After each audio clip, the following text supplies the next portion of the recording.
Hello दोस्तों, नमस्कार। मैं रोहित रघुवंशी, आपका रीजनिंग मेंटर। क्या हालचाल, कैसे हैं आप लोग सभी? मुझे उम्मीद है, पूरा भरोसा है, आप सभी बहुत बहुत अच्छे होंगे। और कहीं ना कहीं आप इस वीडियो का बेसब्री से इंतजार कर रहे थे, क्योंकि सच में टेलीग्राम पर इवन पर्सनली भी बहुत सारे मैसेजेस की रोहित सर कुछ अंतिम दिनों में कुछ ऐसी स्ट्रैटेजी, कुछ ऐसी रणनीति हमें बता दीजिए जिससे कि हमारा जो है भला हो जाए। निश्चित भला होगा और बेहतर होगा। ठीक है, आपने भरोसा किया है। आरआरबी पीओ में आपने देख ही लिया होगा उस भरोसे का नतीजा, लोगों ने कितना अच्छा परफॉर्म किया। और वैसा ही सेम अब आरआरबी क्लर्क की भी बारी है। आप आरआरबी क्लर्क में भी उससे और अच्छा करेंगे। तो लास्ट के 10 दिन आप सभी के पास हैं। आप जानते ही हैं कि आज 25 तारीख तो हो ही चुकी है, और अंतिम 10 दिनों में क्या कर सकते हैं। और यही याद रखना, जो मैं बता रहा हूं ना, आपको हूबहू वैसे ही फॉलो करना है। बस याद रखना, टाइम की छूट आपकी है। आप किस समय उस चीज को देते हैं समय, वो आपके ऊपर है। लेकिन जो बता रहा हूं उसको फॉलो करना, ठीक है, वही फॉलो करना है। लेकिन समय का आपको पाबंदी नहीं है, किसी भी समय उस चीज को आप फॉलो कर सकते हैं। चाहे रात भर करें, चाहे दिन भर करें, या कुछ समय दिन में कुछ समय रात में, वो तुम्हारी चॉइस रहेगी। आ जाइए, मैं तो आपको दिखा देता हूं।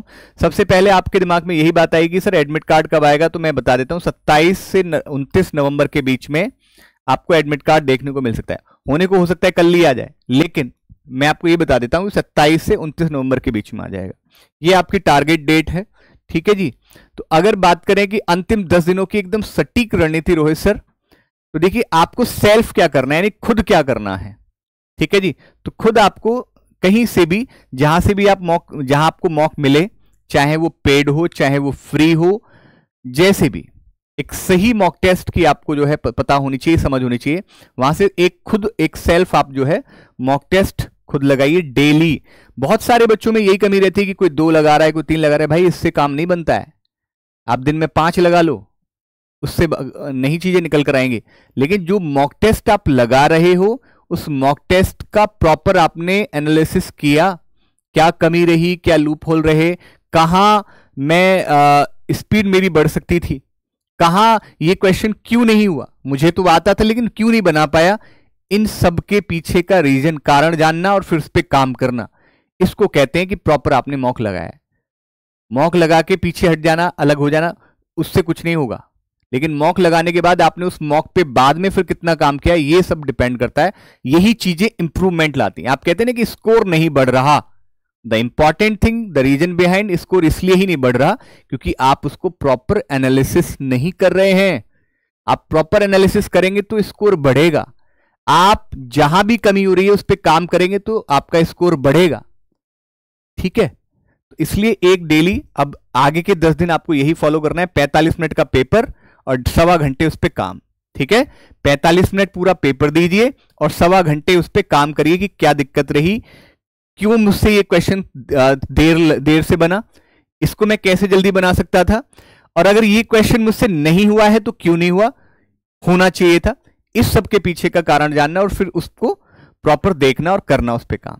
ठीक है, फिर उसके बाद एक आप अपने मेंटोर, जिसको भी आप फॉलो कर रहे हैं, चाहे हमें चाहे कहीं और, जिसको भी आप फॉलो कर रहे हैं, उनके द्वारा एक प्रॉपर एक डेली उनसे एक मॉक टेस्ट उनसे सीखते रहो, क्योंकि वो जो अप्रोच आपको बताएंगे ना, उससे बेस्ट कुछ और नहीं हो सकता। ठीक है, तो वो जो अपनी क्लास में आपको अप्रोच बता रहे होंगे, तो वो तो समझनी है, उनके साथ वो मॉक टेस्ट करना है। लेकिन करने के बाद अंत में जो पीडीएफ आपको उसको मिलेगी, उस पीडीएफ को एक बार सेल्फ भी जरूर एक बार अटेम्प्ट करके देख लेना, सेल्फ अटेम्प्ट करके देख लेना। ठीक है, विद टाइमर के साथ अटेम्प्ट करके देख लेना कि भी जो सर ने आज पेपर कराया उस पेपर को मैं कितना कर रहा हूं। तो यानी कि अगर मान लीजिए 1.5 घंटे क्लास चल रही है, तो 3 घंटे क्लास हो गई और 2 घंटे का उस पर खुद पे सेल्फ काम हो गया। ठीक है, यानी कि वो जो पेपर है उसको आपने सेल्फ अपने हाथों से लगा के देख लिया। ठीक है जी, ये आपको लगातार 10 दिन तक करना है। लेकिन ये तो कितना घंटे हुए, 5 और 2, 5 और यहां पे कितना हो गया आपका, 2 घंटे यहां हो गया। ठीक है जी, 2 और 5 और 2 7 घंटे हो गए, लेकिन 7 घंटे इनफ नहीं है। ठीक है, अभी इसके अलावा और क्या काम करना है, 1.5 घंटे आपको रीजनिंग को फिर अलग से देने हैं। ठीक है, वो सब करने के बाद 1.5 घंटा आपको अलग से रीजनिंग को देना होगा। उसमें क्या करना होगा, 5 से 6 सेट, यानी एक सेट में 5 क्वेश्चन होते हैं, आपको 6 सेट लगाने, मतलब 30 क्वेश्चन हो गए। पजल और सेटिंग के विद टाइमर, चाहे जहां से भी। अब देखो ये मत कहना कि मैं कहां से लगाऊं, ये सब तो बेवजह की बातें होती हैं। ढूंढने वाले को सब कुछ मिल जाता है, वो बस ढूंढने की इच्छा हो, ढूंढने की मनसा हो और काम करने की इच्छा होनी चाहिए। सबसे जरूरी है कि आपके अंदर वो इच्छा शक्ति हो, चीजें अपने आप खुद मिलती हैं, चाहे वो फ्री चाहे पेड, सब अवेलेबल है। लेकिन आपके अंदर वो इच्छा शक्ति होनी चाहिए कि हाँ यार मुझे करना ही है। अगर ये इच्छा शक्ति होगी तो चीजें खुद आपको दिख जाएंगी, भाई हाँ यहां से मैं इसको कर सकता हूं, चाहे उसके लिए कुछ कॉस्ट भी देने, रुपए भी देने पड़े तो कोई इशू नहीं है, वो आपके जीवन के बेहतर बनाने के लिए ही तो है। ठीक है जी, तो विद टाइमर आपको करना है और साथ के साथ मिसलेनियस का क्यूज आपको देना है। 20 क्वेश्चन का सेट बना लीजिए कि आज मुझे कोडिंग डिकोडिंग और स्लॉग्स और इनइक्वालिटी, इनका जो है मुझे एक मिक्सर बना के एक 20 क्वेश्चन का मुझे सेट लगाना है, 20 क्वेश्चन का, वो बना लीजिएगा। कभी फिर अगले दिन अल्फान्यूमेरिक सीरीज हो गया, ब्लड रिलेशन हो गया, राइट डायरेक्शन हो गया, इस तरह से मिक्स बना लीजिए। डेली डेली आप 20-20 क्वेश्चन का आप जो है डेली क्विज दीजिए, क्विज के रूप में, लेकिन टाइमर के साथ। जैसे आपने 20 क्वेश्चन लगाए तो आप टारगेट रहना चाहिए 20 क्वेश्चन में जो है 6-7 मिनट में कर लूंगा किसी भी हाल में, इस तरह का टाइमर का सेट होना चाहिए। ठीक है, वो डिपेंड करता है टॉपिक पर, टॉपिक कैसा है उसी के अनुसार आप जो है टाइमर दे रहे हो। या बहुत सारे ऐसे भी एप्लीकेशंस होते हैं जो टाइमर के साथ वो चीजें क्विज के रूप में दे रहे होते हैं, तो वहां से भी आप क्विज़ दे सकते हैं टाइमर के साथ। ठीक है जी, तो ये रीजनिंग में आपको करना है फॉर प्रीलिम्स के लिए। प्रीलिम्स के लिए भी यही करेंगे 10 दिन लगातार। अब आपको कोई मेंस पे ध्यान नहीं देना, अभी मेंस को थोड़े दिन भूल जाइए, अभी सिर्फ फोकस करना है अपने प्रीलिम्स की ओर, क्योंकि वो भी जरूरी है। अगर प्रीलिम्स ही क्वालिफाई नहीं होगा तो फिर मेंस का क्या फायदा। तो अंतिम मैं तो कहता हूं साफ कि अंतिम 10 से 15 दिन डेडिकेटेड हो किसके लिए, प्रीलिम्स के लिए, फिर उस केस में आप भूल जाएं। लेकिन हाँ ऐसा भी थोड़ा बहुत करंट अफेयर तो आप डेली थोड़ा बहुत न्यूज़ तो पढ़ लें, चाहे जो उसको भी आप फॉलो कर रहे हैं वो करंट अफेयर तो कर लें, लेकिन उसके अलावा फिर कुछ और ना पढ़ें। उसके अलावा 10 दिन आपके लिए यही डेडिकेटेड होना चाहिए इसके लिए। ठीक है जी, तो रीजनिंग में तो ये कर लेना। और क्वांट में क्या करना है, क्वांट में स्पीड मैथ। स्पीड मैथ कौन कौन सा रोहित सर? स्पीड मैथ जैसे कि आपका सिंप्लीफिकेशन, अप्रोक्सीमेशन, ठीक है, सीरीज, सीरीज में दोनों देख लेना, आपका मिसिंग टर्म और आपका रॉन्ग टर्म, और उसके अलावा क्वाड्रेटिक, ये सब आपका जो है, ठीक है, ये आपका इसका क्विज देना। 30 क्वेश्चन का सेट बनाइए और 30 क्वेश्चन का सेट विद टाइमर आप लगाइए।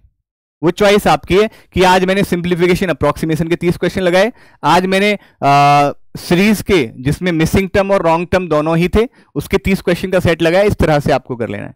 ठीक है, फिर आप डीआई के 4 से 5 सेट आप लगाएं जरूर। ठीक है, डीआई के 4 से 5 सेट, ओके।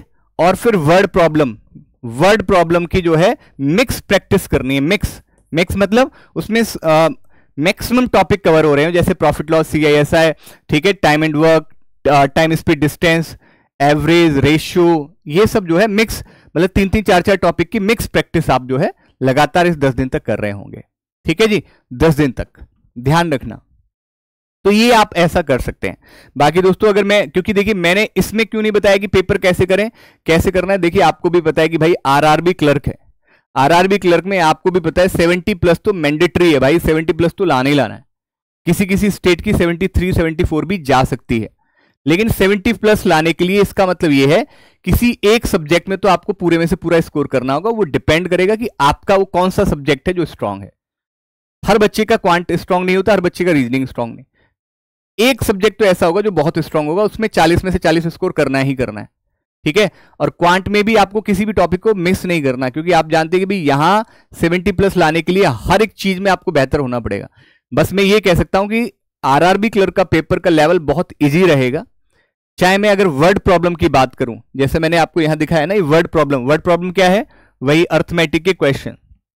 ठीक है, अर्थमेटिक के सारे जितने भी percentage, ratio, partnership, average, age, ये सब जो भी है, जो भी टॉपिक है, कम से कम ये है कि अगर मान लीजिए 10 क्वेश्चन आ रहे हैं ना, तो दोस्तों मैं आपसे ये जरूर कहूंगा कि 10 में से 7 क्वेश्चन तो कहीं मिस हो ही ना जाए किसी भी हाल में। ठीक है, तो मैं यहां पे बता देता हूं, देखो मैथ में आपको कम से कम 35 तो करना ही करना है। अगर इसमें नहीं, क्योंकि देखिए इसमें स्पीड मैथ एक भी क्वेश्चन नहीं छोड़ सकते आप, छोड़ रहे हैं तो फिर कहीं ना कहीं फिर बेकार है।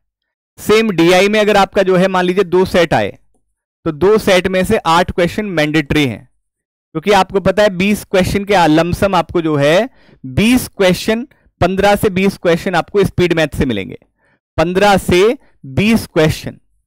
ठीक है, वैसे ही सेम 10 क्वेश्चन आपको अर्थमेटिक के मिलेंगे, 10 क्वेश्चन, तो 15, 10, 25। अगर मान लीजिए 20 आए स्पीड मैथ के, तो 20, 10, 30 और 10, 40।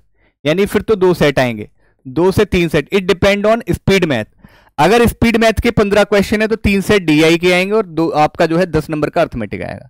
अगर मान लीजिए 20 क्वेश्चन का आ रहा है तो 10 नंबर का आपका यानी कि 2 सेट आपका डीआई के होंगे और 10 क्वेश्चन ऐसे। ये डिपेंड करेगा आपने यहां पर जो भी है। अगर 2 सेट आ रहे हैं तो 8 क्वेश्चन और 3 सेट आ रहे हैं तो 12 क्वेश्चन फिक्स होने चाहिए एकदम। वैसे ही सेम 10 क्वेश्चन में से 7 क्वेश्चन यहां पर फिक्स हो तो 3 और 3 6, यानी कि आप जो है आउट ऑफ 40 जो है कम से कम 34 प्लस तो आप कोशिश करेंगे। 34 तक तो मान के चलिए कि इतना तो करना ही करना है। मैं ये नहीं कहूंगा कि मान लीजिए अर्थमेटिक सारा इजी आ गया तो आपको फिर तो सारे के सारे कर दो, लेकिन ये कि ये तो आपके लिए मैंडेटरी है कि इतने से तो कम आप कर ही नहीं सकते। कि अगर यहां 15 क्वेश्चन आ रहे हैं तो 15 के 15 करने पड़ेंगे। यहां अगर 15 3 सेट आ रहे हैं 15 तो 15 में से 12 तो चाहिए ही चाहिए, आपको निकालने ही है। तब जाकर आप जो है वो कॉन्फिडेंस आप लेकर आ पाएंगे। और रीजनिंग में तो कुछ ऐसा बचता ही नहीं है। मैं ये भी कह सकता हूं गारंटी के साथ, आप मेरे सेशन को फॉलो कर लेना, रीजनिंग में आपको 40 आउट ऑफ 40 ही मिलेंगे, ये तय है। रीजनिंग में नहीं, बस थोड़ा सा आप काम करते रहिए, थोड़ा आप जो है रेगुलर जब आप काम करेंगे तो ऑब्वियसली चीजें फिर बेहतर होती ही है।